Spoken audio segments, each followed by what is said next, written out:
ابو ہریرہ رضی اللہ عنہ سے روایت ہے کہ رسول اللہ صلی اللہ علیہ وسلم نے فرمایا، امام ضامن ہے اور مؤذن امین ہے۔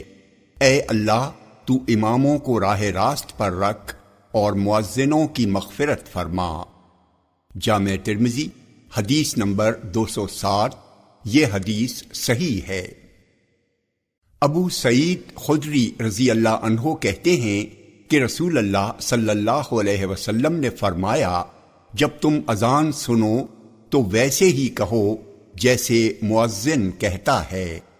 جامع ترمذی حدیث نمبر 208۔ یہ حدیث صحیح ہے۔ عثمان رضی اللہ عنہ کہتے ہیں کہ سب سے آخری وصیت رسول اللہ صلی اللہ علیہ وسلم نے مجھے یہ کی کہ مؤذن ایسا رکھنا جو اذان کی اجرت نہ لے۔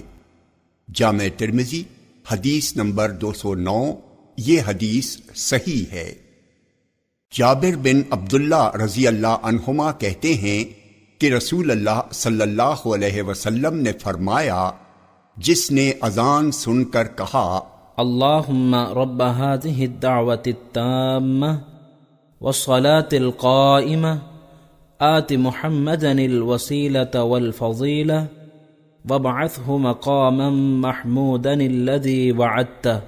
اے اللہ، اس کامل دعوت اور قائم ہونے والی صلاۃ کے رب، ہمارے نبی محمد صلی اللہ علیہ وسلم کو وسیلہ اور فضیلت عطا کر اور انہیں مقام محمود میں پہنچا جس کا تو نے وعدہ فرمایا ہے، تو اس کے لیے قیامت کے روز شفاعت حلال ہو جائے گی۔